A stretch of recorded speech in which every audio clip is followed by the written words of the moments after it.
Boa noite, minhas amigas, meus amigos do canal Resistentes. Eu sou Cláudio Passos. Hoje é dia 12 de agosto de 2020, 19 horas e 6 minutos. Estamos começando a nossa live com 6 minutos de atraso. Peço desculpas a todos. Eu gostaria, antes de mais nada, registrar a nossa solidariedade a mais de 103 mil famílias, 103 mil óbitos que nós temos do coronavírus hoje no Brasil, mais de 3 milhões infectados, um quadro sanitário da mais alta gravidade. Então, nós temos aqui, em toda a abertura das nossas transmissões, registrando a nossa solidariedade às famílias, aos amigos e todo o círculo de relações sociais de cada um desses óbitos. Principalmente, se a gente pensar que mais da metade desses óbitos poderiam ter sido evitados, conforme apontam todos os relatórios e comentários sobre essa pandemia que nós estamos atravessando no Brasil. Mas muito bem, nós hoje aqui vamos abrir uma transmissão especialíssima, porque nós temos o prazer e a alegria de receber dois analistas de ponta no campo da esquerda, dois analistas marxistas que eu já vou trazendo aqui para a tela, Nildo Ouriques e Breno Altman. Nildo Ouriques, economista, titular da cadeira de Economia e Relações Internacionais da Universidade Federal de Santa Catarina, onde ele preside o IELA, Instituto de Estudos Latino-Americanos, e o nosso querido Breno Altman, jornalista, editor do Opera Mundi, uma presença sempre marcante na blogosfera, no campo da esquerda, com as suas análises sempre muito disputadas aqui por todos os canais. Tivemos o prazer de receber o Breno recentemente. E a partir do último encontro que eu fiz com o Breno é que surgiu a ideia da gente reunir com o Nildo para a gente fazer uma reflexão aqui sobre os rumos da esquerda brasileira. Dois personagens à esquerda dos seus respectivos partidos.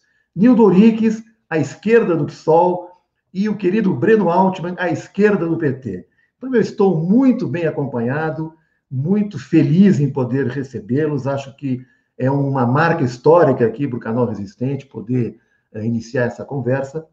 E eu gostaria, então, de já colocar a bola no meio de campo, já provocando ambos no seguinte sentido. O Breno Altman e Walter Pomar, ao lado do Genuíno e do Rui Falcão, soltaram um documento recente cujo título é Só a luta impedirá a catástrofe. Documento que nós, inclusive, tivemos acesso, um documento muito bem redigido. E então eu gostaria de iniciar essa nossa conversa tratando justamente dessa temática. Qual é a luta necessária e possível nesse momento, nessa conjuntura tão trágica que o Brasil vive, tanto não só na questão sanitária, como também na área econômica, social e política.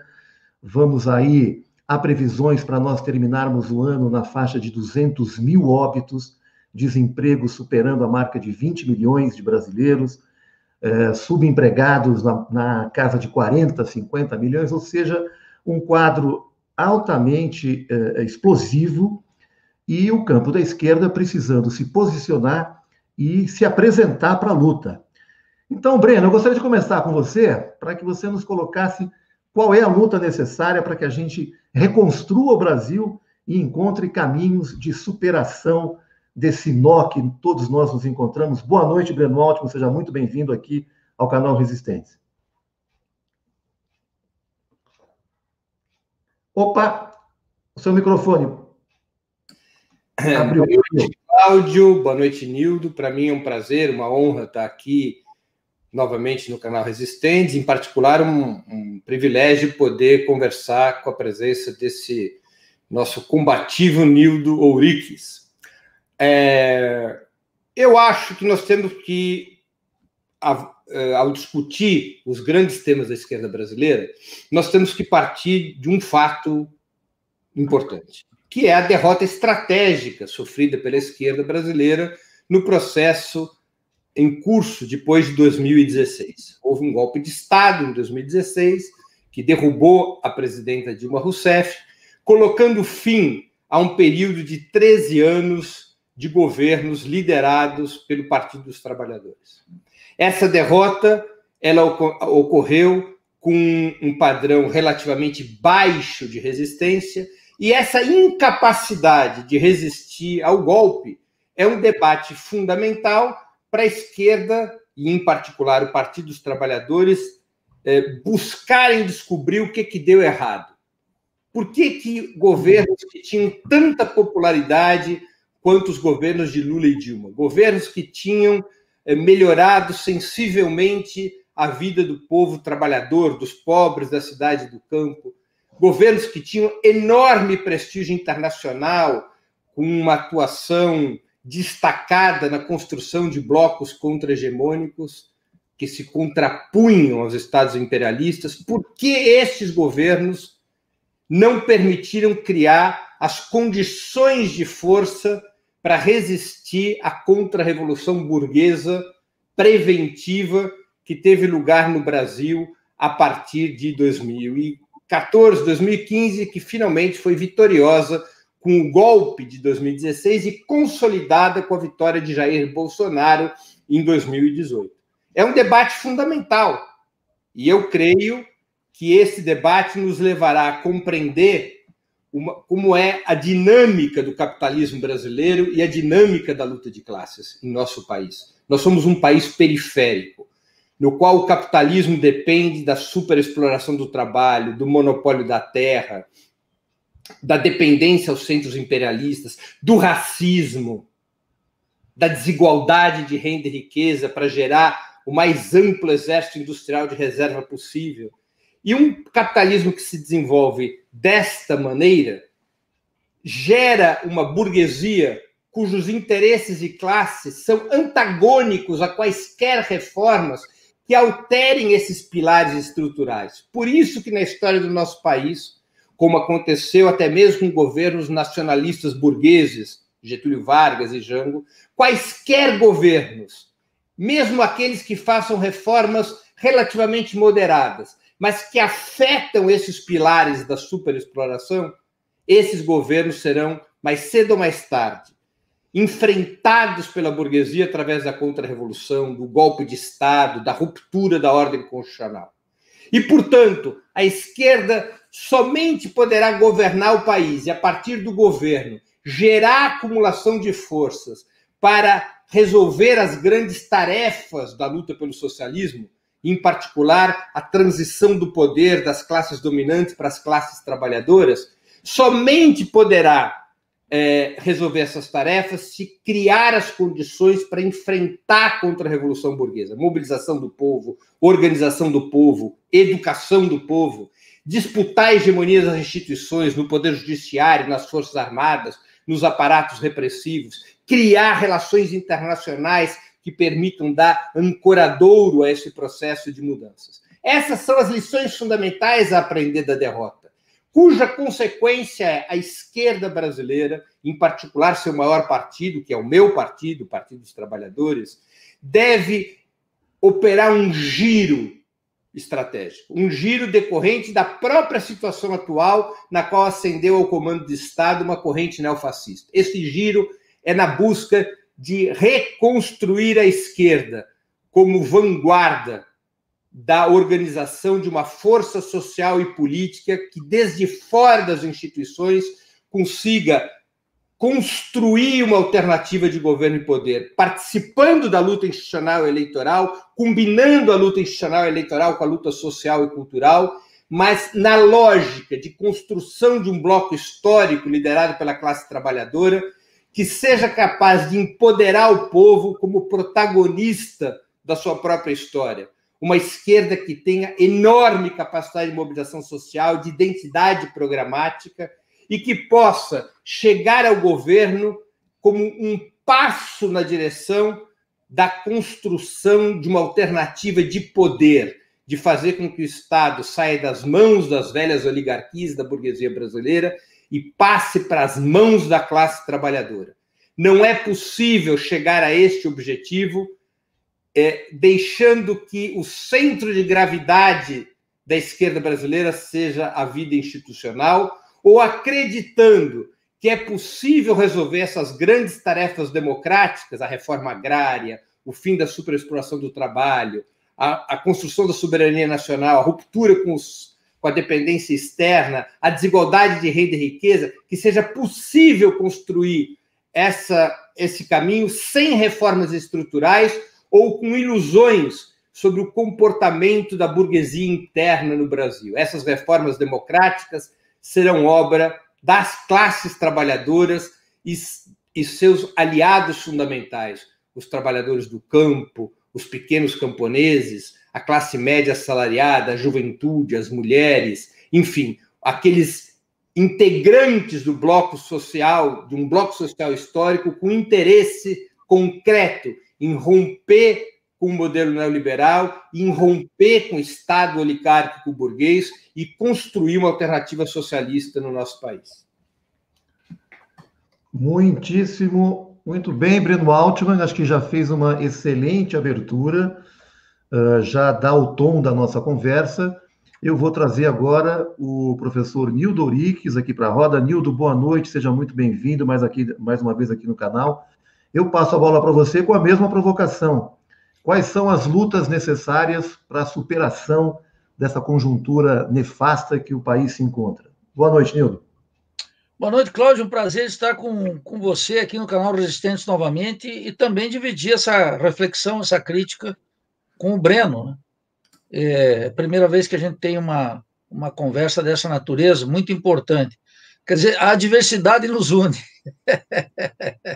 Essa é a dialética aqui. Olha só, nós temos que fazer um diagnóstico, na esteira do que o Breno menciona aí, das razões. Eu sempre menciono duas questões: as razões teóricas e as razões políticas pelas quais nós sofremos isso que o Breno chama de uma derrota estratégica da esquerda, e eu postulo como um fracasso histórico do petismo. O que significa, na prática, como o maior partido, como aquele que conduziu o Brasil por 13 anos de governo, a expressão do que era a esquerda. E eu digo aqui muito claramente, quer dizer, mesmo como membro da direção nacional do PSOL, a verdade é que, quando se fala em esquerda no Brasil, para as maiorias, a referência segue sendo o petismo, o PT, o Lula, a Dilma, os governos do PT. E claro que a direita reforça isso também. A esquerda é muito mais ampla que o PT e o petismo.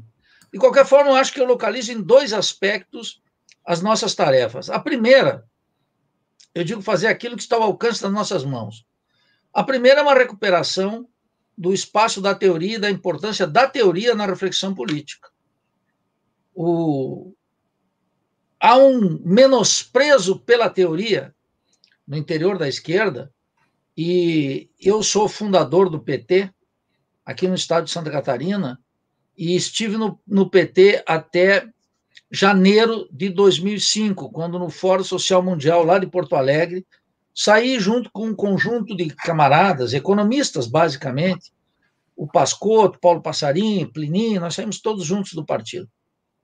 Portanto, precisamente quando o governo do presidente Lula começava a construir, né, uma popularidade que concluiria no seu segundo mandato com 80%, 82% de popularidade quando ele saiu. E o que nós vimos durante todos esses anos? Um desprezo gigantesco pela teoria. Elementos que, por exemplo, o Breno recolhe aqui, né? Onde nós vivemos? Nós vivemos na Suíça? Não. Nós vivemos nos Estados Unidos? Não. Nós vivemos na Austrália? Não. Nós vivemos num capitalismo dependente periférico, tal como formulou com precisão os teóricos da teoria marxista da dependência, em especial Rui Mauro Marini. Ganhou a esquerda brasileira, ela é formada a partir da sociologia uspiana, da qual se salva o Florestan Fernandes, que, a partir de 67, 68, toma a dependência como um problema. Na sociologia anterior do Florestan, a dependência não era um problema. E Florestan era o mais culto, o mais radical, o mais erudito e também o eticamente mais firme. Basta ver o final da sua vida, como se comportou de maneira íntegra. Então, veja, o diagnóstico da crise, o tema da teoria na esquerda, a esquerda não pode ser indigente do ponto de vista teórico. E a esquerda atualmente é indigente do ponto de vista teórico. Não fala aqui o professor universitário, fala aqui um dirigente partidário, fala aqui alguém que fez sua vida no meio da esquerda, sempre, inclusive quando não estava em partido algum. Eu saí do PT e fiquei 10, 12 anos, só entrei num partido novamente quando teve a destituição da presidente Dilma. Aí eu digo, bom, agora vai começar a política, agora eu quero ir para a política novamente. Então, a primeira coisa é ter um diagnóstico da crise. A esquerda hoje não possui um diagnóstico da crise. O PT não tem um diagnóstico da crise. O PSOL tampouco tem um diagnóstico da crise. Os outros partidos, o PCB, tampouco tem um diagnóstico da crise. Então, o primeiro aspecto para se armar para essa conjuntura é uma valorização da teoria. A teoria tem nome, é o marxismo. Eu não falo aqui um apelo doutrinário ao marxismo. O que eu estou falando aqui é preciso ter uma análise marxista concreta do que está acontecendo no Brasil. E eu quero falar sobre isso depois. Nós temos uma coisa hamburguesa, uma transformação radical do capitalismo, que começou em 94, que foi operada por Fernando Henrique, que foi operada por Lula, por Dilma, por Michel Temer, e agora segue no epílogo com Bolsonaro. Se configurou aquilo que eu chamo, Cláudio e Breno, e os que estão nos escutando aqui, um capitalismo dependente rentístico, cuja expressão máxima, olha aqui, estava vendo um jornalão hoje, no Valor. Olha a transformação. Algumas transformações têm a ver com a economia mundial, a China, etc. Tal. Mas outro está dado pelo fato que, em 79, um trabalhador produzia 8 veículos. Veja, em 79, um trabalhador produzia 8 veículos. Em 89, a quantidade de veículos produzidos por um trabalhador saltou para 14. E no ano passado ficou em 26. Olha a transformação. Aí São Paulo produzia 5 milhões de carros. Talvez produza 1,5 milhão esse ano. E com a transformação que todas as peças vêm de fora. Né? Os industriais paulistas estão alugando os balcões. Emergiu aqui um capitalismo dependente rentístico lentamente, cujas expressões máximas era o latifúndio, que ganhou uma força extraordinária, sobretudo nos 2 governos da presidente Dilma, que tinha aquela ministra motosserra, né, a Cátia Abreu, ampliou a renda da terra violentamente, os comerciantes com abertura ganharam uma centralização e uma concentração em um poder correspondente, os industriais perderam, a burguesia industrial perdeu o poder, e os banqueiros lavaram a égua. De tal maneira que essa coesão ela se formou lá em 94, sob a condução da Casa das Garças, dos economistas, de Gustavo Franco, Pércio Arida, André Lara Rezende, aquela gente. Ciro Gomes também estava lá operando. E eles vieram consumindo. Ora, a destituição da presidência tem a ver com isso. Mas por que eu quero colocar aqui essa questão? Porque a esquerda brasileira tardou em geral e ainda é cega para essa alteração substancial do desenvolvimento capitalista. Isso por um lado, do ponto de vista teórico. Do ponto de vista político, estimados, ocorreu uma coisa terrível, né? Que é a derrota sem luta. A destituição da presidente Dilma, eu não compartilho, todos sabem, o Breno sabe, você sabe, os que nos escutam sabem, que teve um golpe no Brasil. Teve uma destituição da presidente Dilma. Essa destituição, ela ocorreu sem luta, sem que a vítima se levantasse. A presidente Dilma jamais participou de um comício, de tal maneira que não convocou o povo para aquilo que no início o PT chamava de um golpe contra o PT e depois um golpe contra o povo. Ora, teria que ser uma obrigação ética, política, moral de primeira instância, se há um golpe contra o povo, aquilo que eu reclamo, o Breno também reclama, a construção de uma vanguarda política no Brasil, convoque o povo para a luta, para defender o quê? O interesse dos partidos, daquele covil de ladrões que é o Congresso Nacional, de uma Corte Suprema degradada, do fetiche da imprensa livre? Não, para defender o povo. Então, essa derrota foi gigantesca, ela cobrou um preço muito grande. A derrota de 64, em perspectiva histórica, ela foi uma derrota da Revolução Brasileira. Porque em 64, Cláudio e Breno, o que se discutia era uma coisa só. Qual o caminho da Revolução Brasileira? Podia ser visto nos cadernos do povo brasileiro, de maneira geral, o povo mobilizado com um governo que era um governo, esse sim, reformista, ao contrário do que foram os governos do PT, reformistas que politizavam a massa e convocavam a massa para a mobilização. O famoso comício da Central do Brasil, que determinou, segundo alguns, a destituição de João Goulart, mostrou que o povo estava na rua. E, como dizia o Brizola, fazer a reforma agrária na lei ou na marra. Francisco Julião, estava o sindicalismo do Partidão, do PTB, do Partido Socialista, da Polop, da minha gloriosa Polop, todo mundo discutindo qual era. A direita dizia, até hoje diz, né?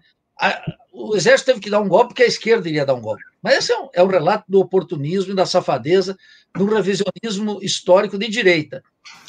Logo em seguida, a resposta da esquerda foi a luta armada. Mas foi uma luta heróica, porém condenada ao fracasso. De tal maneira, como a história demonstrou, heróica e condenada ao fracasso.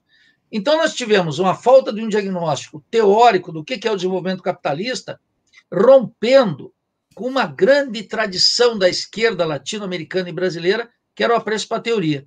E o segundo, uma derrota sem luta, de tal maneira que numa derrota sem luta, tu já concede de antemão a autoridade política para os vencedores.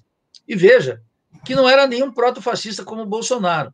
Era uma canalha reunida no Congresso, encabeçada pelo vice-presidente da presidente Dilma, que fez uma coalizão parlamentar, impulsionada pela burguesia, e decidiu acelerar aquelas reformas que apareceram no programa do Temer e que agora estão sendo levadas a cabo por... Esse é o diagnóstico que a gente precisa. Então, precisa, em resumo, um esforço teórico muito importante, que nós estamos em déficit, e, segundo, recuperar o sentido de que política não está reduzida à sua concepção parlamentar, ou seja, ao cretinismo parlamentar. Política só existe quando as massas estão em movimento. Você está sem som, Cláudio. Eu fecho aqui e esqueço de abrir. Obrigado. Muito bom, Nildo Ouriques. Eu vou passar a bola para o Breno, mas antes quero registrar a presença de muita gente aqui no chat, que eu estou colocando no rodapé da imagem, porque são muitos, e nós temos 2 brilhantes debatedores. Eu vou priorizar a fala deles e vou procurar, na medida do possível, colocar algumas perguntas que vierem do chat para ambos. Mas como o nosso tempo é escasso e temos muito para conversar com essas 2 figuraças que estão conosco, eu vou priorizar a fala deles, como eu já disse. Breno, eu passo para você comentar a fala do Nildo, mas trazendo um pouco o que nós conversamos no nosso último encontro, sobre a questão da revolução inacabada, que o Zé Dirceu tem puxado também nas suas falas. Você comentou, se remetendo ao Florestan Fernandes, aqui tão bem lembrado pelo Nildo Ouriques. Enfim, eu gostaria que você desse continuidade aqui a essa análise do Breno, do Nildo, desculpe, e pegando esse gancho da revolução inacabada e quais são as tarefas que nós temos aqui pela frente. Olha, tá bem. Com você. Primeiro, as concordâncias.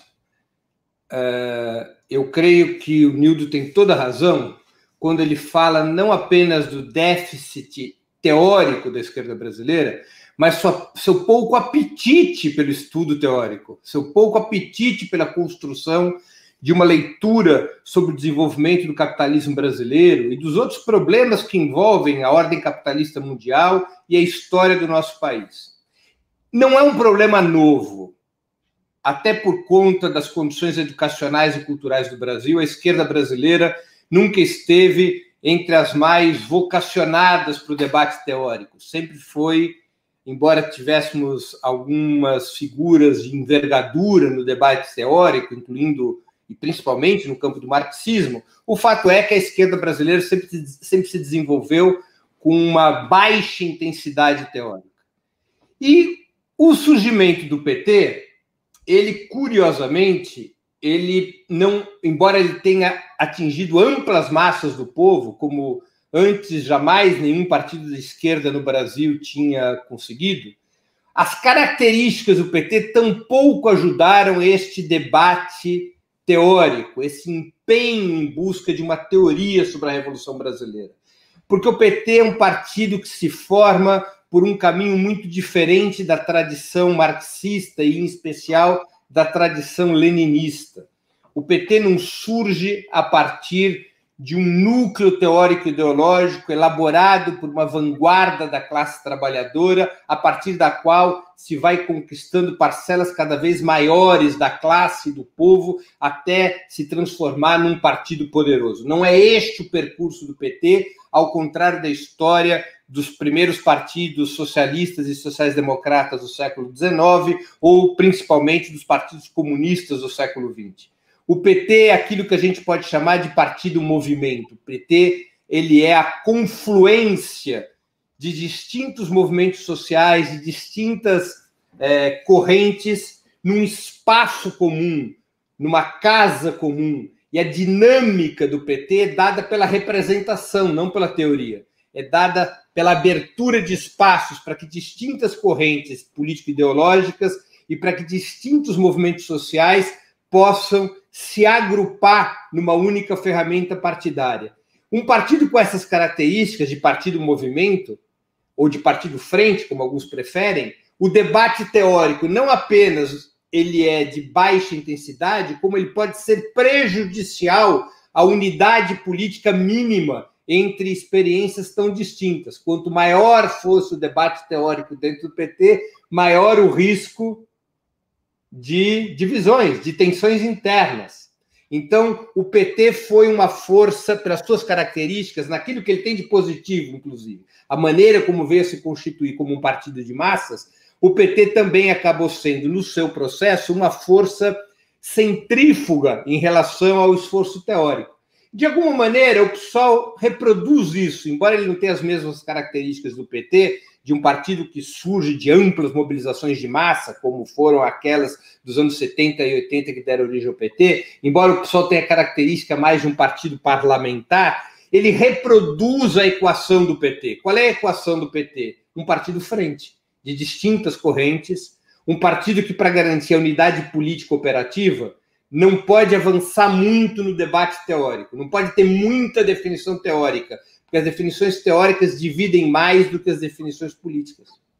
Então, é um problema com o qual a gente tem que lidar, em que pese eu considero extremamente correta a colocação do Nildo sobre a importância de estabelecer uma teoria sobre o processo, uma teoria sobre a Revolução Brasileira, retomando esse termo caro ao Florestan Fernandes. Nós precisamos de uma teoria da Revolução Brasileira, sem a qual nós sempre andaremos iguais, cegos em tiroteio, tateando, construindo uma tática processo, respondendo à política conforme cada momento, mas sem uma estratégia construída a partir de uma leitura sólida da história e da formação econômico-social brasileira, da construção do Estado, das classes sociais e assim por diante. Então, eu quero registrar essa questão. Tenho com o Nildo algumas divergências pontuais nessa primeira intervenção, algumas divergências históricas para começar a nossa conversa.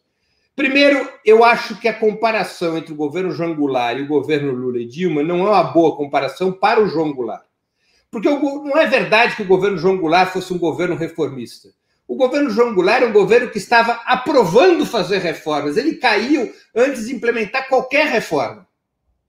É distinto do que aconteceu com os governos Lula e Dilma. Os governos Lula e Dilma, embora possa se criticar a intensidade, a amplitude, a profundidade dessas reformas, são governos que implementaram reformas e, por isso mesmo, ao implementar essas reformas, melhoraram a vida do povo. E por melhorarem a vida do povo é que Lula sai com a popularidade que teve, a Dilma mantém alta popularidade e se reelege em 2014, e mesmo depois do golpe de 16, mesmo depois da Lava Jato, mesmo depois de tantos anos de perseguição, o Partido dos Trabalhadores continua a ter 1/3 do apoio social, continua a ter 35% da sociedade disposta a apoiar esse partido, exatamente por conta deste legado de reformas dos 13 anos de petismo. Portanto, eu creio, Nildo, que falar de fracasso histórico do PT é um exagero, é uma hipérbole. Eu creio que sofreu uma derrota estratégica, mas não há um fracasso histórico, porque um partido que sofre um fracasso histórico não continua a ser a principal referência para as classes trabalhadoras, não continua a ter a força político-eleitoral que o PT continua a ter, não continua a ter a força social que o PT continua a ter, mesmo em condições tão adversas como as atuais. Então, essa é a minha primeira divergência. As minhas duas primeiras divergências sobre a comparação de João Goulart com Lula, que Nildo faz uma comparação desfavorável ao Lula, eu a faço desfavorável ao João Goulart, do ponto de vista do dinamismo histórico, não da profundidade das reformas, evidentemente, são tempos históricos diferentes. E a segunda quanto ao conceito de fracasso histórico, que, repito, eu acho que é uma hipérbole. Um partido fracassado não tem a força que o PT tem, continua a ter e continuará a ter na esquerda brasileira e junto à classe trabalhadora. Outra questão importante é não conceituar o que aconteceu em 2016 como um golpe, porque a mim parece muito claro, e hoje mais claro do que nunca, de que o que nós tivemos ali foi uma estratégia de desestabilização e golpe para derrubar um governo legitimamente eleito pelo povo brasileiro. Inventou-se um pretexto, que foram as tais pedaladas fiscais, e se organizou o que hoje se chama do golpe híbrido, porque não é o golpe de Estado tradicional, de fora para dentro das instituições, a partir da intervenção das Forças Armadas, mas um golpe que se organiza por dentro das instituições, como aconteceu com Lugo no Paraguai, como aconteceu com Zelaya em Honduras, por exemplo.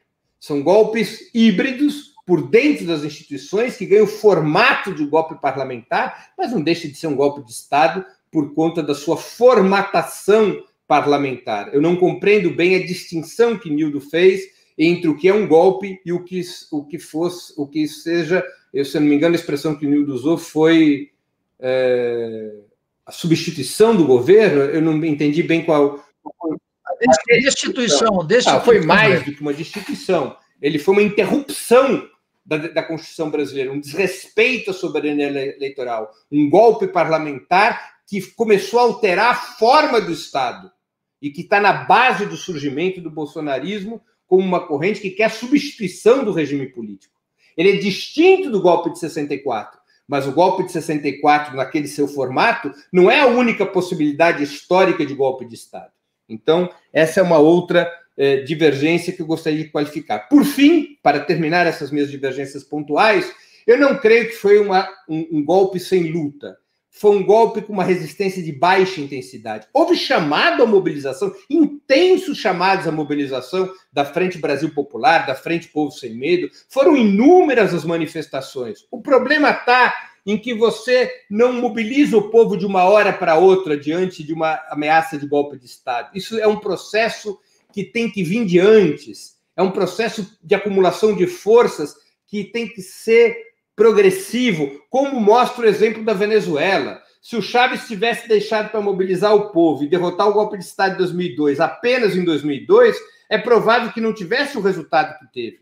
Desde o momento em que ele assumiu o comando do país em 99, o Chávez preparou as massas para a possibilidade de um golpe de Estado, através tanto de medidas legais, como a lei das rádios e TVs comunitárias, que permitiu aos movimentos populares na Venezuela quebrar o monopólio da comunicação por baixo, e também de medidas políticas, como programas de televisão e rádio que o Chávez fazia todos os domingos, e outros instrumentos, ele se dirigindo ao povo permanentemente, tentando elevar o nível de consciência do povo, seu nível de mobilização, de organização, de tal maneira que quando se chega em 2002 e tem o golpe de abril na Venezuela, ali havia condições de uma resistência de alta intensidade.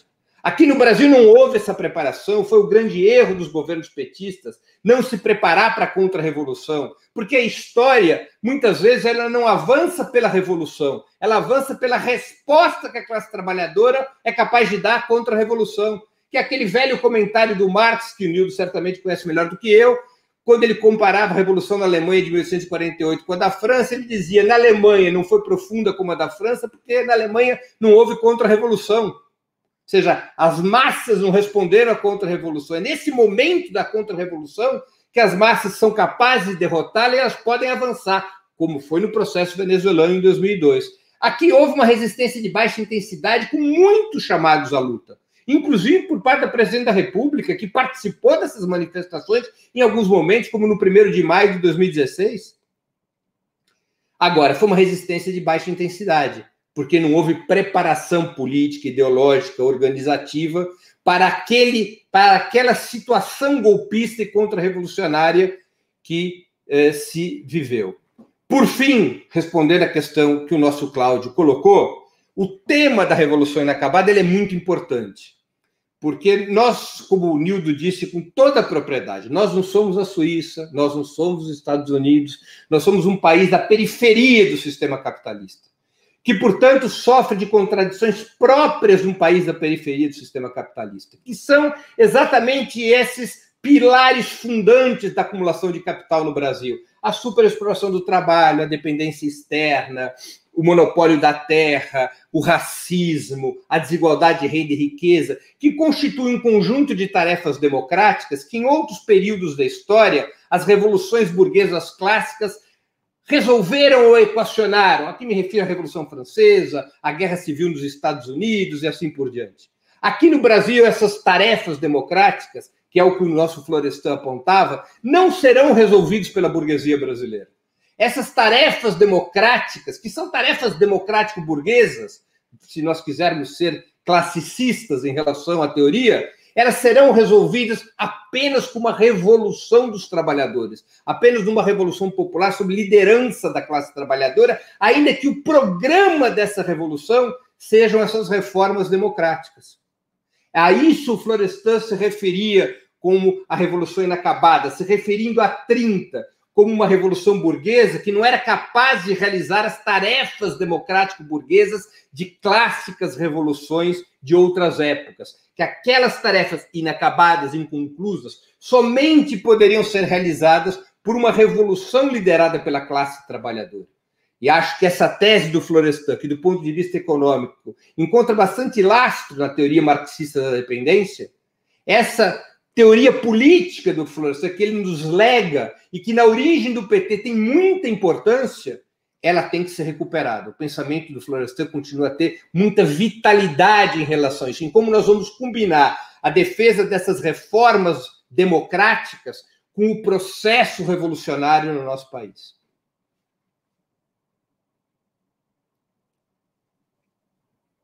Você está sem microfone, Cláudio.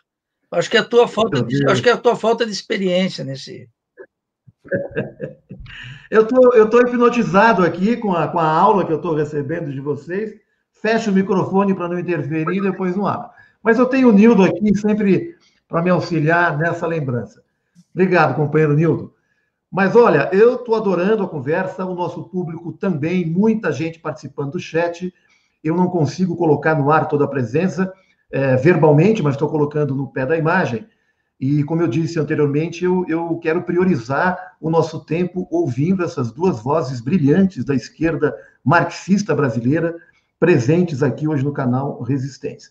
Antes de passar a bola para o Nildo, eu gostaria de fazer o nosso pedido aqui de praxe, aproveitando o pico de audiência que nós temos nesse momento, pedir likes nessa nossa conversa, compartilhamento para ampliar o nosso público, pedir inscrições no canal Resistentes, mas não só, no canal do Breno Altman também, no Opera Mundi, que tem um belíssimo trabalho, inscrições no canal da Revolução Brasileira, muita gente presente aqui no chat da Revolução Brasileira, ou seja, vamos compartilhar e nos fortalecer, todos nós aqui em conjunto do nosso campo. Ô Nildo, eu acho que nós já fizemos aqui as pontuações de convergências e divergências. Evidente que você vai comentar algumas coisas do Breno, mas eu gostaria de provocá-los no sentido de nós estabelecermos quais as tarefas que o nosso campo da esquerda tem com as divergências eventuais e com as convergências possíveis, quais são as tarefas principais que nós temos para sair dessa encalacrada que nos encontramos. Acho que é isso o principal desafio que todos nós temos para apontar uma saída para essa situação. Com você, Nildo.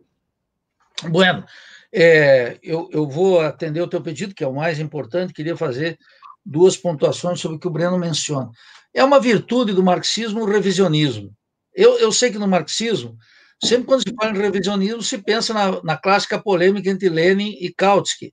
Mas o revisionismo é muito importante, porque nós temos que revisar a história. Eu aprendi com o marxismo argentino, com o marxismo latino-americano, exatamente esse trabalho de fazer uma revisão permanente da história. O que caracteriza o nosso regime político? A nossa tarefa hoje está dada pelo seguinte: a República Burguesa apodreceu. Há um sistema político que não é mais capaz de autorrenovação. Essa é uma questão essencial. E essa questão ela é decisiva, porque isso significa articular aquilo que, na partitura que o Breno menciona aqui do Florestan, é a dinâmica da luta dentro da ordem contra a ordem. É aí que eu digo que há um ponto essencial. Num regime que é o regime presidencialista. O Brasil é um regime presidencialista. No revisionismo histórico que eu proponho, então nós temos, de fato, uma divergência com o Breno. Qual é o ponto? O governo de João Goulart tinha algo decisivo. Era um presidente que convocava o povo. E ele estava pautando a reforma universitária, a reforma bancária, a reforma agrária, lei de remessa de lucro. Você veja que eram estruturas gigantescas. Durante o governo dos 13 anos do PT, nós não tivemos nenhuma reforma estruturante. Você veja que o PT se caracterizou, não é 3 anos, 7 anos, 10 anos, longos 13 anos, como Evo Morales, longos 14 anos, não foram capazes de fazer as reformas estruturantes. O governo do PT teve os programas sociais. Eu qualifico como uma digestão moral da pobreza, foi uma aceitação da pobreza, e que precisamente evitava esse autor que é tão caro para o Breno, também é para mim, porque de alguma forma eu convivi com o Florestan em pequenos encontros, etc., que era a ideia de articular a luta dentro da ordem contra a ordem. Em 1986, o Florestan publicou um pequeno livro, que foi o último livro de fôlego dele, que chamou Nova República, pela editora Zahar. Eu acho que é 86, 87, que ele antecipa o conceito de revolução democrática. Esse conceito de revolução democrática acabou se realizando precisamente na Venezuela de Hugo Chávez. Se você ler em retrospectiva histórica, tu vai ver que foi precisamente aquilo que as pulsões inerentes a um capitalismo dependente e periférico, que supõe a revolução dentro e contra a ordem, foi precisamente o que os governos petistas liquidaram, ignoraram por completo. Então, essa, para mim, é uma questão essencial. E quando eu digo que o PT é um grande fracasso histórico, o Breno, eu digo assim, eu não tiro a liderança eleitoral do PT. Mas veja, uma liderança eleitoral, e você tem toda a razão quando diz, olha, o partido resiste com 30%, 35% de votos, a despeito da campanha sistemática, do Moro, da Rede Globo, etc., é verdade. A grande questão é qual é a capacidade de impulsionar as massas. A Dilma falou no 1º de maio, em pleno ano do impeachment. Foi um discurso insípido, que não tocava no conto. O que o povo espera? O povo espera que o presidente convoque. Por que eu digo isso em perspectiva histórica? Porque agora as lideranças políticas, Cláudio, tampouco convoca. O Lula não convoca, o Ciro Gomes não convoca, o Haddad não convoca, o Boulos não convoca, nenhum desses caras convocam. É de uma pobreza gigantesca, eu fico indignado. Porque se tu pensar o seguinte, eles estão convocando para quê? Eu escuto o Lula ou o Ciro com outra qualidade, etc., ou o Haddad, é como se eu tivesse pegando um amontoado de manchetes da Folha de São Paulo, do Estadão, ou dos sites, etc. Eles não têm um diagnóstico da crise. E eles se caracterizam, essencialmente, por não convocar. Ou seja, eu estou de pleno acordo com isso, isso eu concedo ao Breno, e acho que é um ponto comum entre nós. A dimensão eleitoral dominou por completo. Eles não são líderes políticos, são líderes eleitorais, capazes de até eventualmente ganhar uma eleição, um Estado, por uma prefeitura de importância, etc., mas incapazes de convocar o povo para as mudanças. Se você pegar todos os programas sociais do governo... Aliás, a única reforma que o Lula fez foi contra nós na Previdência. Não teve nenhuma reforma substancial. Hoje mesmo, o Lula se arrepende, eles tinham que ter feito o tema da comunicação, nós tínhamos que ter revisado o tema da comunicação, tínhamos que ter feito uma reforma política. E aí é o Lula, é o Zé Disseu, é o Gilberto Carvalho, todos eles, os do núcleo pensante do partido. Então a gente precisa fazer um revisionismo histórico, efetivamente, que se tu comparar, eu continuo valorizando o João Goulart. Qual era o tema do João Goulart? Ele fazia política pública, articulava com reformas que estavam em curso, convocando o povo, só que ele não deu o passo para a revolução. Tinha que armar o povo, concretamente, nas condições de 64, ia para o embate. O Alberto Guerreiro Ramos, que polemizou uma grande discussão junto com o Florestan, colocou claramente em 62. A discussão entre a Polop e o Partidão era essa. Era o seguinte, ou vamos para a revolução ou tomaremos uma contra-revolução. Essa é uma lição histórica gigantesca. Eu não estou falando aqui irresponsavelmente de armar o povo. Armar o povo só pode fazer quando tem massas, quando tem grandes movimentos de massas, sindicatos, trabalhadores na cidade, no campo, uma intelectualidade radicalizada. É isso que precisa. Nós não temos nenhum desses componentes hoje. Os líderes sindicais, se tu parar aí para pensar, Cláudio, diz assim, bem, quem é que vai convocar o povo hoje? Não temos um líder.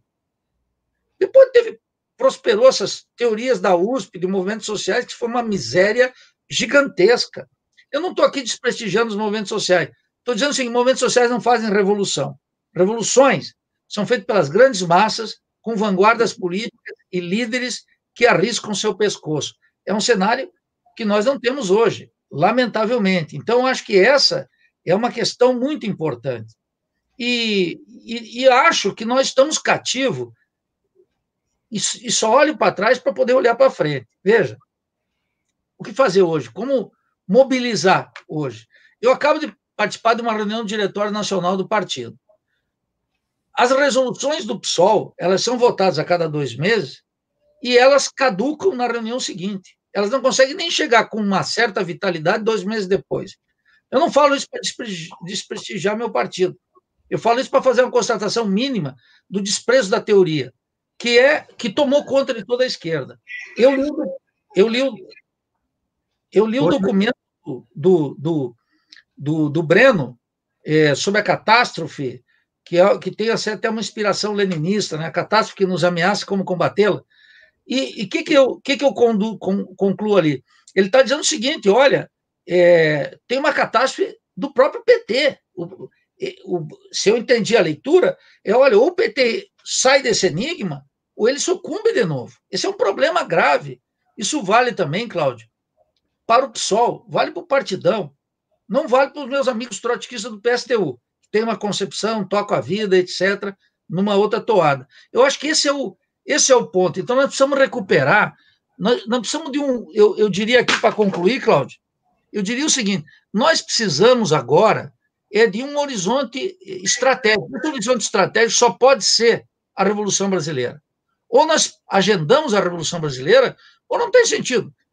Em resumo, tanto no caso do Evo Morales, o Breno citou 2 exemplos latino-americanos, eu gostaria de dar outros 2, e concluo com isso. No caso do Equador, a Revolução Cidadã, ela caiu por dentro. Quer dizer, quem conspirou contra Rafael Correa foi o Lenin Moreno. E olha com o nome que ele tem, não era Michel Temer, Lenin, hein? Não é qualquer coisa. Foi um desastre. Na outra semana, o Rafael já estava na Bélgica exilado. E no caso da Bolívia, o Evo e o Álvaro Garcia Linera, que é um teórico, publica aí pela Boitempo, todos os seus livros, etc., e publicou coisas maravilhosas de Marx, os cadernos 53, os cadernos etimológicos, etc., Cláudio. Ele renunciou, uma coisa que não se faz. O Chaves foi colocado lá um papelzinho na frente dele para dizer, Chaves, ele falou, jamais, não tem renúncia, vão ter que me destituir. Um líder de massas, nós estamos carentes no Brasil. Toda essa dialética colocou para nós alguns problemas. A luta na ordem contra a ordem. Quem quiser ter governos a partir de agora tem que tematizar algo que é o poder político. E o poder, a gente só tematiza quando tematiza a revolução. O Breno está de acordo comigo, você também, a maioria do que está nos escutando, nós sabemos que governo é diferente de poder. Mas agora tem uma dialética terrível e maravilhosa também. Para conquistar governos, é preciso ter poder, não só para conquistar, para mantê-los e para reproduzi-los. É isso que, em alguma medida, embora a Revolução Democrática Bolivariana esteja adormecida, o governo bolivariano, eu faço uma diferença entre a Revolução Democrática Bolivariana, que dorme na experiência do povo venezuelano, não tem vida longa dentro do governo bolivariano. Mas é isso que mantém o Maduro de pé, com todos os problemas terríveis, gigantescos que há na Venezuela, e que nós olhamos aqui com muita, eu diria, com muita indiferença ainda, né? Porque lá está se jogando o nosso futuro também. Muito bom, muito bem, Nildo. Nós estamos chegando já em 50 minutos de live. Quero agradecer a todos que estão participando aqui no chat, que, como eu disse, estou colocando aqui no pé da nossa imagem para poder abrir espaços para os nossos convidados. E eu vou propor aqui mais uma última rodada de conversas, para a gente poder finalizar o programa, que, como toda conversa boa, passa sempre muito rápido. Breno, eu queria ouvir de você um pouco sobre essa contra-revolução preventiva que você também aborda, e que o Nildo coloca, se há uma contra-revolução burguesa, há uma revolução em marcha das classes trabalhadoras. O que precisamos é instrumentá-las e dar consequência para que esse movimento fique de pé.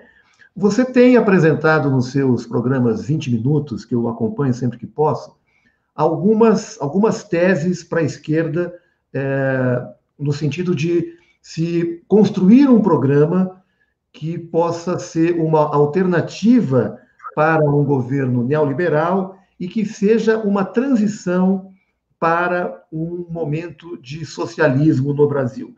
Gostaria que você explorasse essa questão dessa contra-revolução preventiva que você coloca e essa transição que seria o grande desafio, a grande tarefa das esquerdas de se apresentarem como sendo uma forma de superação dessa tragédia que nós estamos vivendo.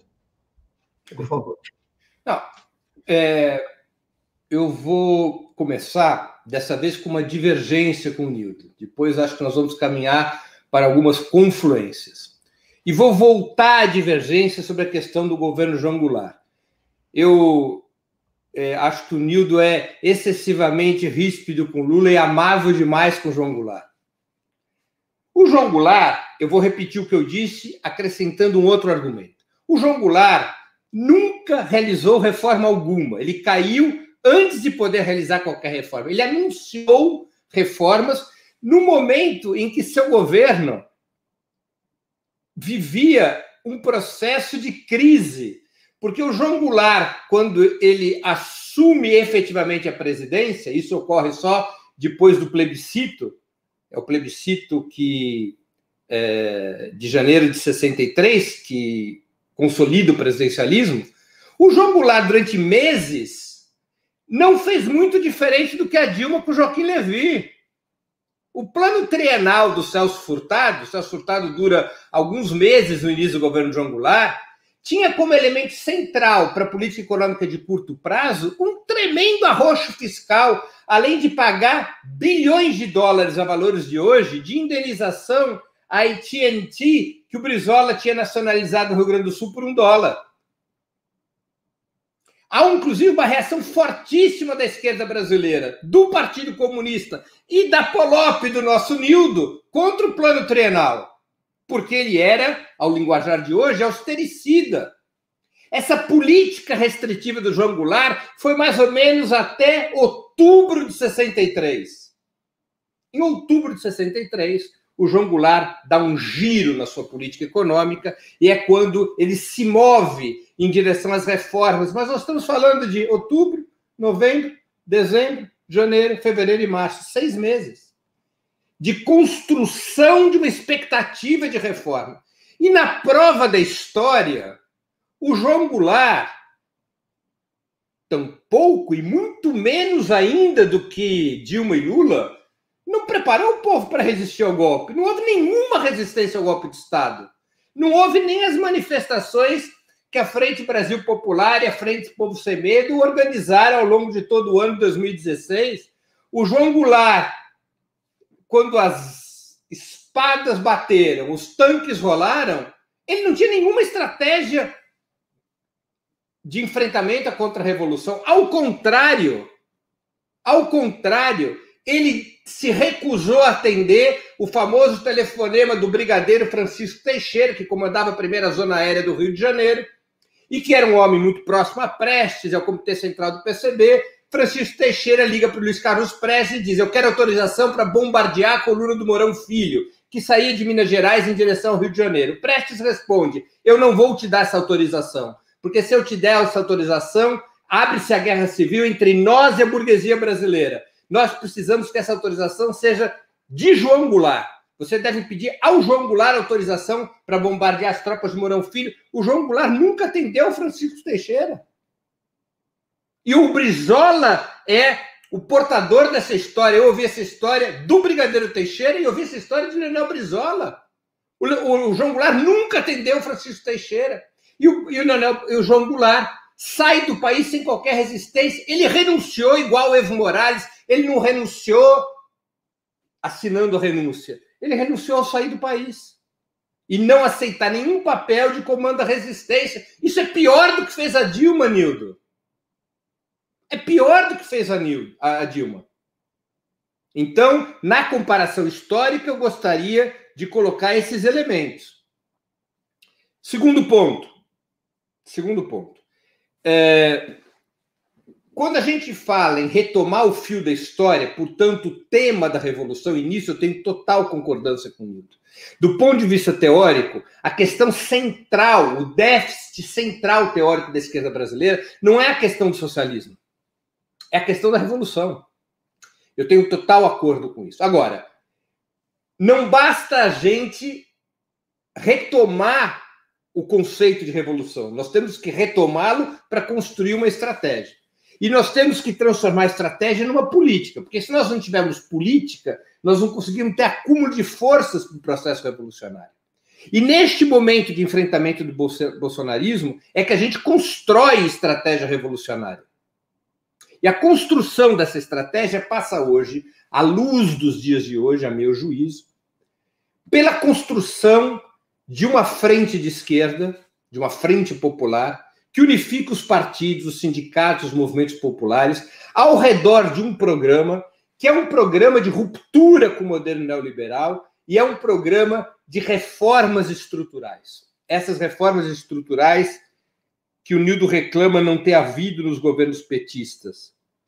Eu faria uma exceção também sobre isso, porque a mudança do sistema de exploração do petróleo de concessão para partilha, ela foi uma reforma estrutural. Mas eu concordo de que o programa do governo Lula e Dilma não era um programa de reformas estruturais, era um programa de remanejamento do orçamento público para incorporar os pobres no orçamento, numa situação concreta, internacional e nacional, que permitiu uma enorme melhoria nas condições de vida e renda do povo brasileiro, mas sem essas reformas estruturais, com a mudança das prioridades orçamentais. Mas, pois bem, neste momento, nós temos que construir uma frente popular, unificar a esquerda, os movimentos populares e os sindicatos, ao redor de um programa de ruptura com o neoliberalismo e dessas reformas estruturais, nas quais são três os pilares principais.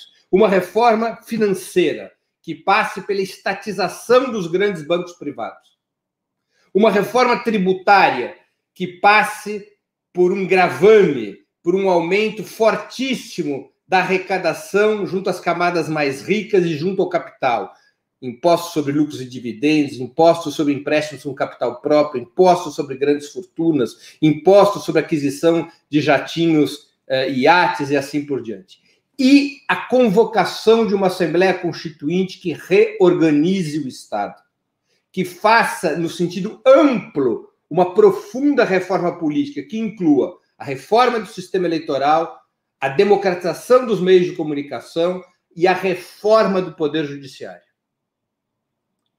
Então, creio que são as três reformas centrais de um programa que unifique a esquerda, que trate dos problemas fundamentais do povo, que explique que as reformas bancárias, as reformas financeiras e tributárias são fundamentais para que o Estado possa ter força e melhorar os serviços públicos, construir um estado de bem-estar social, ter instrumentos para melhorar a distribuição de renda e riqueza, ter instrumentos para animar a reindustrialização do país, para que o Estado possa controlar, através do fluxo de créditos estatizado, para que o Estado possa controlar uma política de desenvolvimento, para que o Estado coloque sob seu comando o desenvolvimento econômico do país. Esse programa de reformas, a meu juízo, como já o era naquelas descrições das resoluções do PT dos anos 80, esse programa, a meu juízo, é o centro da acumulação de forças para chegarmos a um governo de esquerda, a um novo governo de esquerda,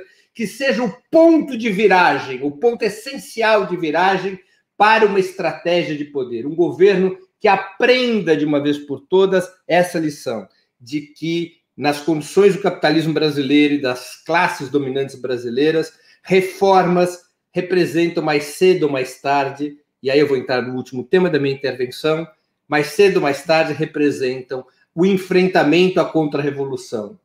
Ativa ou preventiva? Eu faço uma distinção porque creio que a história me permite fazer essa distinção, portanto, já respondendo à última questão do Cláudio. As contra-revoluções ativas são aquelas que têm que enfrentar processos revolucionários.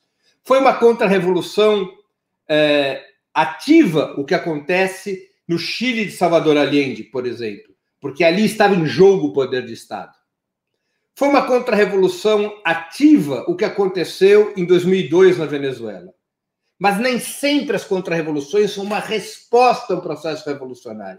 Muitas vezes a contra-revolução, ela precede o processo revolucionário. Elas são, portanto, preventivas. Elas destituem governos reformistas, não porque eles signifiquem imediatamente um perigo à propriedade, um risco à propriedade, ou uma ameaça à hegemonia da burguesia sobre o Estado e a sociedade, mas porque esses governos, a médio e longo prazo, podem criar as condições de uma situação desse tipo, ou mais ainda, porque esses governos, reformistas que sejam, ainda assim são um obstáculo ao programa que a burguesia quer imediatamente implementar. E os governos petistas eram um obstáculo à agenda neoliberal. Eles não eram partícipes da agenda neoliberal. Eles eram um obstáculo à chamada ponte para o futuro, personificada por Michel Temer, que não é outra coisa que não o mesmo programa do Paulo Guedes, agora, digamos, radicalizado. Era um obstáculo a isso. E eles tinham que ser removidos, esses governos. E eles não podiam ser removidos pela via eleitoral, eles não podiam ser removidos pelas vias da soberania eleitoral, por uma questão de estratégia e tempo. Era necessário que eles fossem removidos antes do processo eleitoral, até para que a burguesia e seus partidos pudessem controlar o processo eleitoral em 2018, com a Lava Jato, a criminalização do Lula e assim por diante. Por isso que o que nós tivemos aqui no Brasil em 2016, eu não hesitaria em caracterizar, foi uma contra-revolução preventiva, a qual a esquerda não foi capaz de responder, porque ela não se preparou para essa possibilidade, embora essa possibilidade estivesse inscrita nas resoluções do PT, especialmente nas resoluções do 5º Encontro Nacional de 1987. Não se preparou para isso. Esqueceu aquela leitura correta que fazia sobre o capitalismo brasileiro e o comportamento das classes dominantes.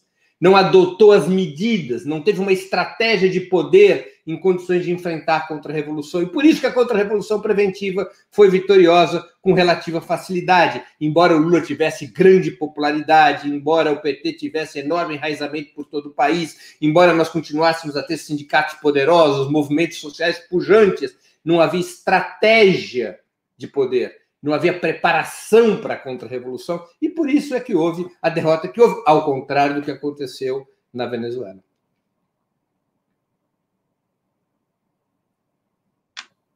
Meu microfone aberto. Muito bom, Breno. Eu acho que você deu aí um quadro que, com segurança, o Nildo vai ter as suas divergências e eventuais convergências. Para não perder tempo, eu já passo a bola para o Nildo nessa mesma sequência para a gente dar continuidade, mas focando sempre nas tarefas que nós temos pela frente para superar o momento histórico que estamos vivendo. Com você, Nildo. Beleza, Cláudio. Olha só, vamos lá, então, na divisão que o Breno fez, nas divergências e depois nas convergências. O governo de João Goulart era infinitamente superior ao governo dos petistas, por quê? Porque ele estava amparado num movimento de massas que, desde 59, passando pelo plebiscito, chegando a 64, ele era um governo que navegava sobre um movimento de massas que tinha duas características: era cada vez mais ofensivo e tinha uma qualidade política cada vez mais clara. O tema das reformas, se você pegar todos, desde os intelectuais, os sindicatos, os partidos, o PCB, o PSB, o PTB, o Prestes, todos eles, a discussão era da Revolução Brasileira. E como fazer a Revolução Brasileira? Eles não estavam dentro da ordem querendo fazer uma reforma tributária, uma reforma monetária, uma reforma política, estavam colocando com a chapa quente, com movimentos populares muito intensos, com convocatória dos partidos, e como o Breno bem anota aí, no último período encabeçou, forçou o João Goulart, e o João Goulart cumpriu a tarefa histórica, essa é a grandeza dele, e também a sua limitação, de encabeçar as reformas. E é claro que ele não conseguiu fazer. Por quê? Porque a classe dominante, muito lucidamente, entendeu que aquelas reformas eram as portas da revolução. E o João Goulart tinha um governo nacional reformista no sentido que estava impulsionando um processo em que o protagonismo das massas era o centro da estratégia. Algo que a gente nunca viu nem com Lula, nem com Dilma. Não havia protagonismo das massas. O que caracteriza os dois governos é a ausência da convocatória presidencial e a ausência do protagonismo popular. Durante esses longos 13 anos, as massas estavam reduzidas à sua participação eleitoral. Nenhuma grande campanha do governo. Olha, eu fiquei estarrecido porque nenhuma campanha do fim do analfabetismo. Esse mesmo que foi erradicado em Cuba pela Revolução, na Venezuela, atestado pela Unesco, na Bolívia e no Equador. Aqui na terra do Paulo Freire, que foi secretário municipal do PT em São Paulo, e é um ícone para o petismo, com justificada razão, é um grande educador, nem isso, nem uma campanha imensa para erradicar o analfabetismo foi feito. Nenhum dado de politização nos sindicatos, nada.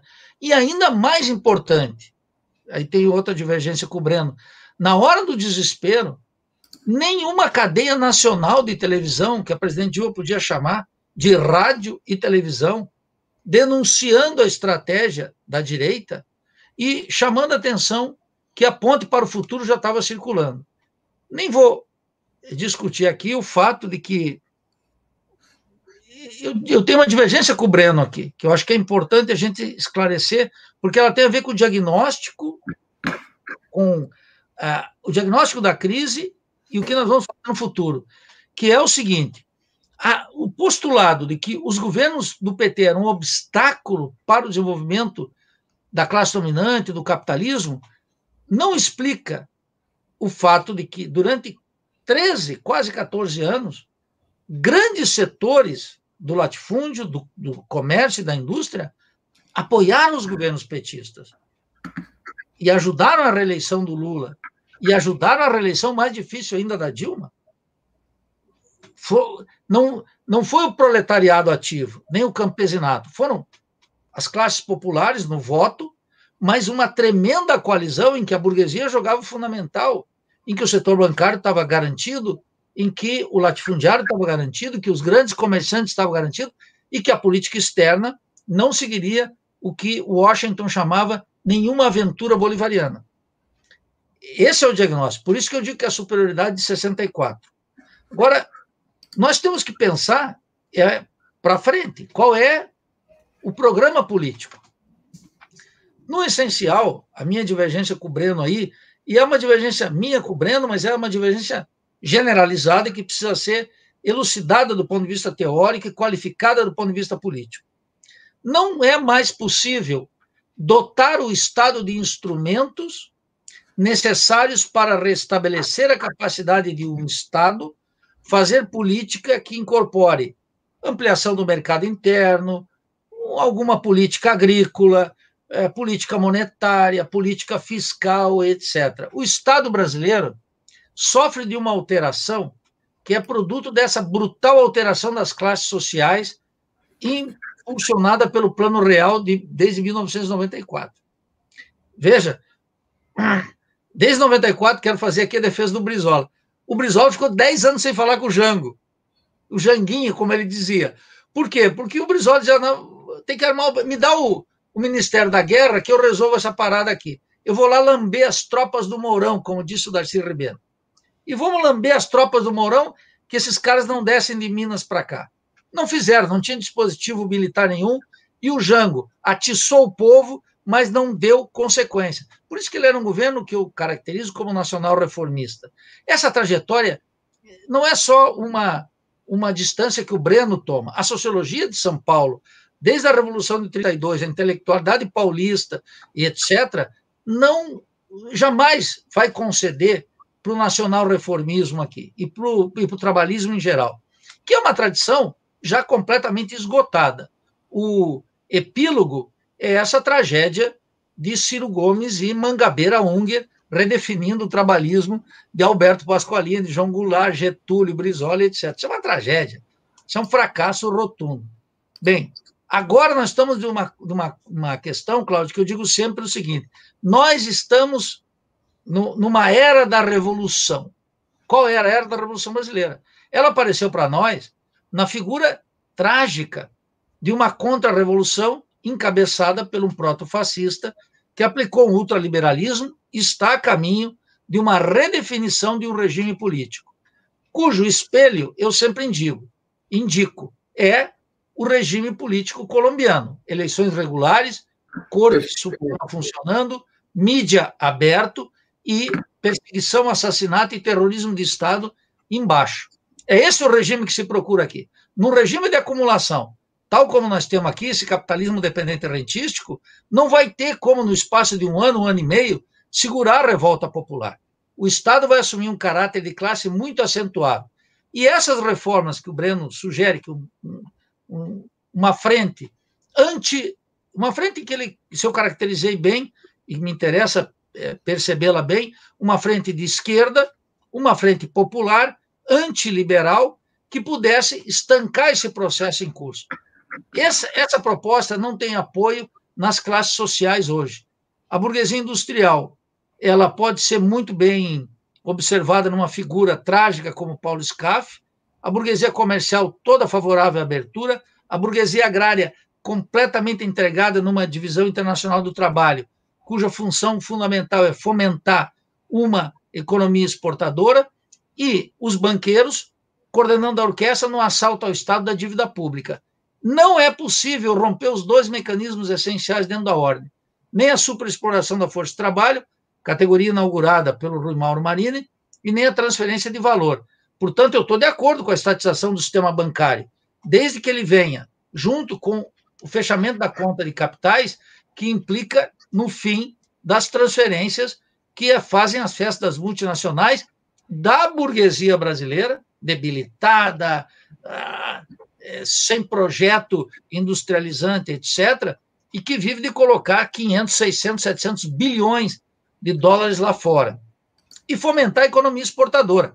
Os números são cada vez mais eloquentes. De tal maneira que um programa tem que assumir claramente um caráter anticapitalista. Mas aí eu digo claramente que esse programa não passa dentro do PT. O Breno é uma andorinha, sozinha dentro do PT. Esse programa não passa na cabeça do Lula. O Haddad é um homem do liberalismo clássico, está metido com Marcos Lisboa, INSPER, etc. Não é o universo do Lula, não é o universo do Haddad, não é o universo dos governadores, não é o universo... Tem uma militância no PT que ainda subsiste, minoritária, eu diria. E tem camaradas como o Breno, que professam a necessidade de uma mudança radical, mas que não encontra lá. Em alguma medida, nem mesmo no PSOL. O PSOL está com a ilusão de que nós precisamos uma política tributária, gravar, quer dizer, cobrar imposto de herança, imposto de renda, etc. e tal, fazer essas mudanças dentro da ordem, sem ruptura com a ordem. É isso que a dialética da Revolução Brasileira agora exige de todos nós. E ela está colocando uma pressão que é uma lógica de situações extremas. Nós não vamos encontrar aliado nas classes dominantes. A pequena burguesia proprietária está empobrecendo e se dissipando. A pequena burguesia assalariada está cada vez mais colocada contra o muro. A massa de camponeses está diminuindo radicalmente pela brutal transformação do latifúndio e de uma agricultura que funciona segundo o ritmo da grande indústria. E da grande indústria internacionalizada. Você veja, hoje, esses ganhos de produtividade no campo são impensáveis sem a lei da transgenia aplicada no governo Lula. De tal maneira que naquilo que é substancial, aquilo que organiza o desenvolvimento capitalista, o PT não colocou nenhum obstáculo. Então, eu não concordo com a tese do Breno de que o PT era um obstáculo. O PT passou a ser um obstáculo depois da crise de 2008 e 2009 e colocou a Dilma numa posição mais à direita, tentando fazer um programa que era um programa de conciliar as classes, os interesses das classes dominantes com o que eu chamo de gestão moral da pobreza, implementada pelo petismo através dos seus programas sociais, em especial o Bolsa Família, que, segundo os dados mostram agora, o Bolsonaro já tem um benefício médio maior e tende a ampliar de 14 para 18 milhões de famílias. Quer dizer, o Bolsonaro não eliminou o Bolsa Família. Você veja que essa atender às massas dentro de um padrão de reprodução capitalista dependente é possível num governo conservador. Como é possível num governo conservador também fazer uma política de gasto. Agora, a situação da esquerda é dificílima, Cláudio. E eu diria que a esquerda está por renascer. Então, eu tenho muito pouca esperança de que se possa fazer algo no curto prazo. No médio prazo, temos que fazer, eu diria 3 ou 4 coisas. Ter um diagnóstico que tem que ser necessariamente um diagnóstico marxista, não como uma profissão de fé, porque quando eu olho dentro do meu partido ou dentro do partido do Breno, as resoluções, as aprovadas, as que são majoritárias, é de uma indigência completa, eles não estão nesse planeta, concretamente. Segundo, é preciso ter um programa de natureza anticapitalista, que toque na estrutura de dominação da renda da terra, do rentismo de maneira geral, e começar a ter a ideia de uma vanguarda política. Nós precisamos reconstituir uma vanguarda política no Brasil. Fazer um programa, finalmente, Breno e Cláudio, e todos aqueles que nos escutam aqui, fazer um programa relativamente simples, moldá-lo nas consciências, ganhar nas consciências das massas, transitando de uma consciência ingênua para uma consciência crítica, é uma tarefa que depende de grandes líderes políticos. E o que eu vejo aí das lideranças eleitorais, incluindo, obviamente, Lula, Ciro Gomes, Dilma, etc., Haddad, eles não estão dispostos a enfrentar a crise brasileira, de maneira alguma. Mas não, eu não sou um desesperado, de maneira alguma nem desanimado. Eu estou plenamente convencido que dessa dialética, desse impasse, a sociedade nunca fica sem saídas. As saídas podem não ser aquela que nós três queremos, uma saída revolucionária, socialista, etc. Mas sem saída nós não vamos ficar. A história só resolve aqueles problemas que ela se coloca, e ela está colocando um impasse para a esquerda. Eu espero que a gente avance mais rapidamente do que tardiamente, com mais convicção do que como vacilação e com um propósito revolucionário. Cabe aos revolucionários defender a revolução, fazer a revolução, atuar diuturnamente em favor dela. Muito bem, Nildo Rodrigues. Agora eu estou com o meu microfone aberto. Nós estamos aí caminhando para o final da nossa conversa. Estou muito feliz em poder ter trazido essas duas brilhantes cabeças críticas da realidade brasileira no campo da esquerda. Quero registrar aqui um superchat da Marta, do Espírito Santo. Muito obrigado, Marta. Muita gente participando aqui no chat. Infelizmente, eu não vou poder verbalizar, desculpa, essa participação, porque mesmo assim nós já estamos com 1h18 de programa. Havíamos combinado de fazer uma única hora, mas o debate foi muito importante. Eu acho que nós enriquecemos, elevamos o grau da discussão política no nosso campo. Eu acho que essa conversa vai ter consequência tanto no PSOL como no PT. Tenho essa pretensão de poder ter oferecido essa possibilidade de trazer duas grandes lideranças desses campos para poder enriquecer o nosso debate. Então, Breno, eu vou passar para você fazer suas considerações finais, agradecendo muitíssimo a tua presença e espero poder contar com vocês em outras oportunidades. É o que o nosso público aqui está pedindo e, se possível, faremos novas rodadas como essa. Breno, muitíssimo obrigado. Passo para as tuas considerações finais. Olha, eu e o professor Nildo concordamos com tudo, em duas partes. Concordamos naquilo que concordávamos e também concordamos que divergíamos daquilo que divergíamos. Então, a plena concordância, 100% nesse debate. eu quero agradecer o convite, é uma oportunidade poder debater com... É uma oportunidade, uma honra poder debater com o Nildo. Acho que foi um debate muito interessante. Espero que tenha sido interessante para os nossos espectadores e espectadoras. Para mim foi, sempre aprendo muito com esse tipo de debate, especialmente com uma pessoa tão qualificada quanto o Nildo. Queria dele essa generosidade que ele tem com o João Goulart, que ele tivesse com os governos petistas, mas eu comprei dele ali de Santa Catarina, muito perto do Brizola. Tinha aquele lance que a Polop tinha amizade com o trabalhismo revolucionário. Essas características. Mas ele tem uma imensa generosidade com o João Goulart.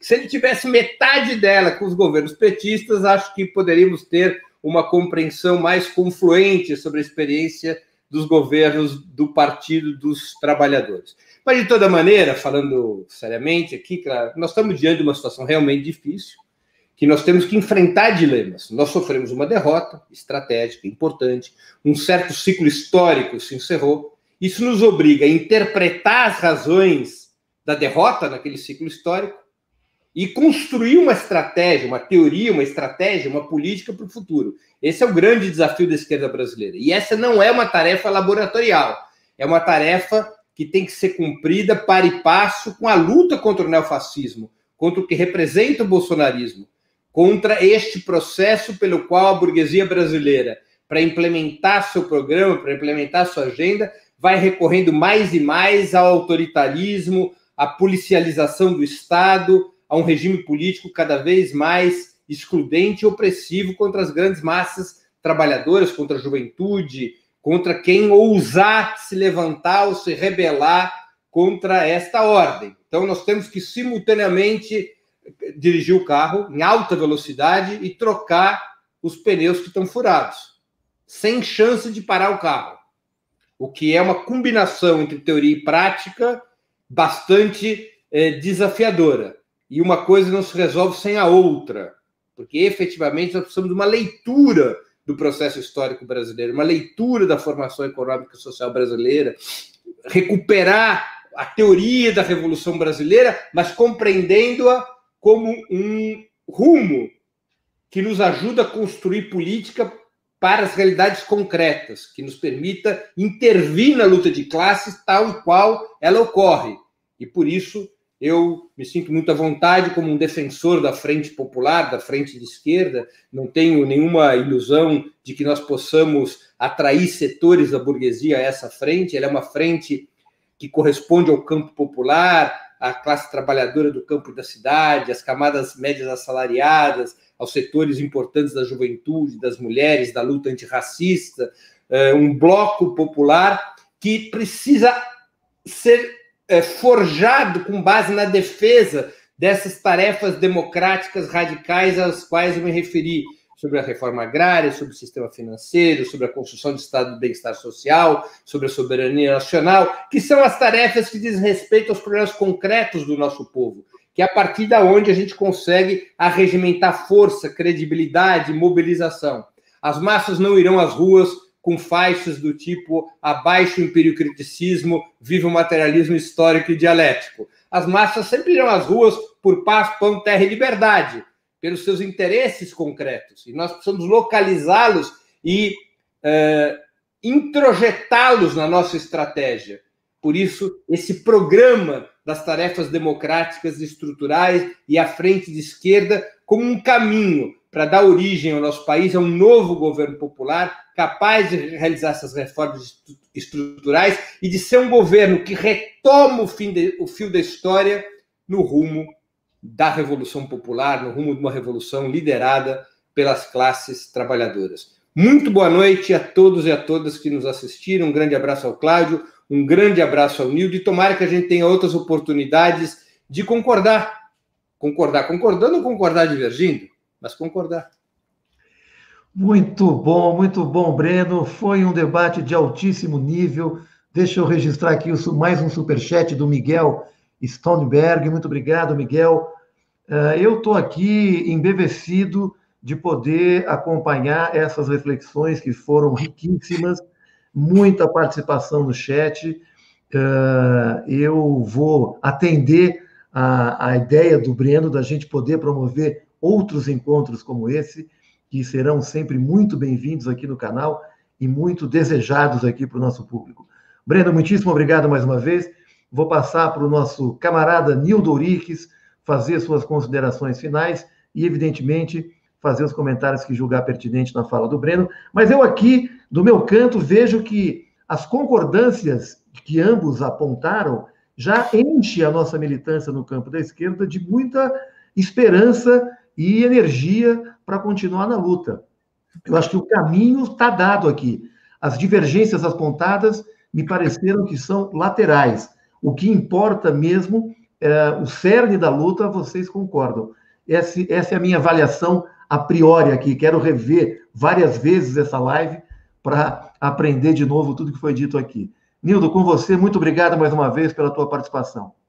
Estimado Cláudio, a todos os que nos escutam aqui, que prestigiam aí, tivemos quase 400 online, é importante para o canal. Quase 500 online. Para uma reflexão no terreno da esquerda, no terreno da crítica, do marxismo e do socialismo. Veja, eu fui formado na Escola Paulista de Sociologia. Depois, amadureci e rompi com essa coisa. Conheci o Cláudio precisamente por um episódio dessa natureza. Então, eu era absolutamente anti-Jango, anti-Brizola, antinacionalista. Eu era quase um dos contra-revolucionários de 32 aí em São Paulo. Era quase uma coisa dessa, Breno. Embora de mãe gaúcha e nascido em Joaçaba, que é um território quase gauchesco. Mas, ao tempo, fui madurando e fazendo esse revisionismo. Eu fui observar a grandeza daquele momento de pré-64. Afinal de contas, nós tínhamos um problema objetivo. Por que uma ditadura de 21 anos para um governo que não enfrentou o problema? Essa é a grande questão. Hoje, há uma diferença gigantesca, né? O Breno diz, bom, teve um golpe, eu digo, não, foi uma destituição. Mas nós estamos aqui falando em socialismo, revolução, etc. Lá em 64, para um governo que não fez reformas, nós tomamos uma ditadura de 21 anos que cobrou uma ruptura gigantesca. Quer dizer, tinha uma dinâmica social na qual os personagens mais salientes, Francisco Julião, Miguel Arraes, João Goulart, Leonel Brizola, atuavam. Essa é Prestes, etc. Então, veja, eu tive que promover um revisionismo histórico muito importante, muito meticuloso, para fazer esse contraste, né?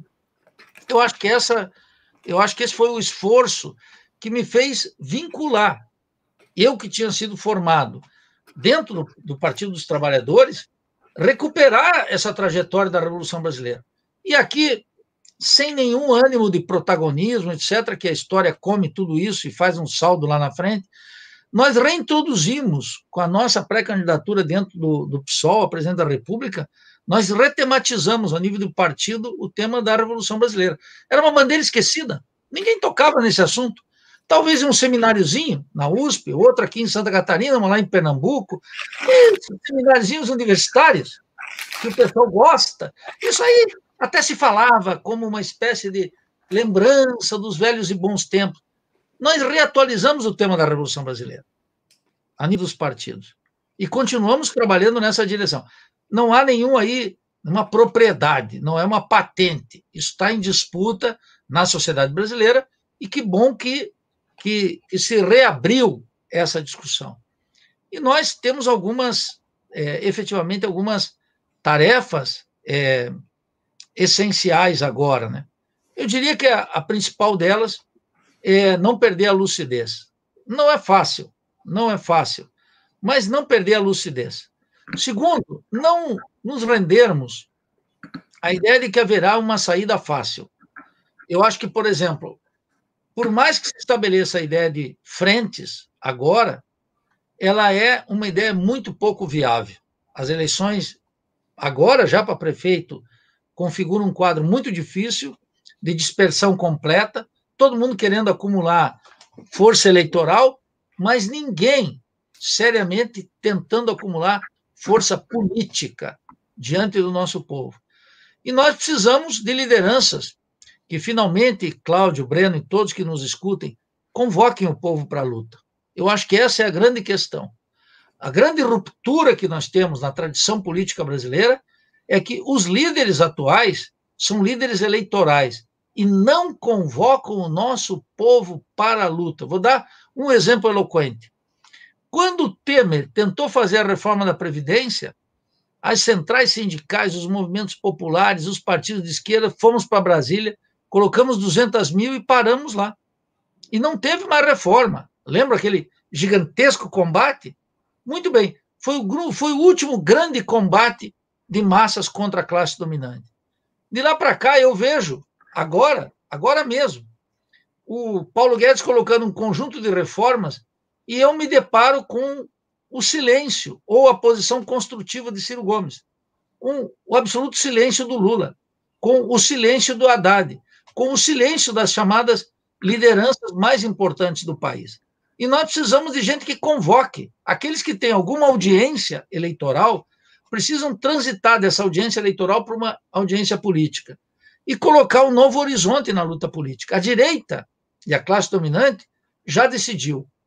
Ela vai avançar em aprofundar esse capitalismo dependente rentístico, ampliar e consolidar, liquidando, colocando como um padrão de reprodução da força de trabalho uma superexploração como nunca antes vista, fomentando uma economia exportadora e uma transferência de valor para fora de maneira absolutamente radical. Já estão discutindo nesse momento a natureza do ajuste. Toda essa conversa do Paulo Guedes, da debandada, etc., é para uma coisa só, para pegar aquele benefício da renda mínima e diminuí-lo o máximo possível e preparar o terreno para a privatização ou assalto ao Estado definitivo. Cabe uma redefinição no sentido mais amplo da disputa eleitoral e da disputa política. É um momento que, por enquanto, nós estamos sofrendo uma orfandade eleitoral e política. Não haverá uma saída claramente eleitoral, terá que haver uma saída política de força. É um momento que nós vamos jogar tudo. Eu, o Breno, o Cláudio, que nos escutam, mas também aqueles políticos consagrados que terão, talvez, num futuro distante, um juízo melhor. Eu concluo com isso. O João Goulart está morto. Brizola está morto. Com eles, a gente pode fazer um revisionismo histórico. Com os que nos rodeiam, nós podemos espetá-los e dizer, adiante, meus camaradas, vão à luta, convoquem o povo. Ou a derrota é inexorável. Mas nós temos uma chance. Eu continuo totalmente otimista, não está tudo na mão da classe dominante. Falta que surja entre nós uma esquerda com 2 moléculas de lucidez. Já seria suficiente. De resto, foi um prazer, Cláudio, uma vez mais, e também um prazer discutir com o Breno. Pela primeira vez a gente faz uma atividade dessa natureza, e sempre que convocado, nós vamos estar juntos, debatendo e discutindo, desde um ponto de vista de esquerda, com as nossas diferenças e com, eventualmente, as nossas concordâncias. Foi um prazer imenso. Um grande abraço ao Breno, a você, Cláudio, e a todos que nos escutam aqui. Muitíssimo bem, Nildo. Eu vou encerrar com a frase que eu abri o programa. Só a luta impedirá a catástrofe. Eu acho que a maior concordância de ambos os analistas que nos deram o prazer imenso de poder ouvi-los se resume nesta frase. Então, eu vou propor, sim, novos encontros, vamos aguardar as agendas disponíveis de todos, para que a gente possa retomar esse diálogo, que teríamos aqui mais muitas horas ainda para falar sobre vários outros tantos temas importantes da atual conjuntura brasileira. Então, quero me despedir a todos que estiveram conosco, uma audiência recorde aqui, vou registrar isso em público, nós nunca tivemos tantas pessoas ao vivo. Quero aproveitar para pedir inscrições no canal Resistentes, inscrições no canal do Ópera Mundi, inscrições no canal da Revolução Brasileira. Vamos fortalecer a nossa luta e continuarmos todos juntos aqui ao pé do canhão, como diz o camarada Nildo. Forte abraço a todos, até uma próxima oportunidade e vamos em frente. Tchau, tchau. Um abraço.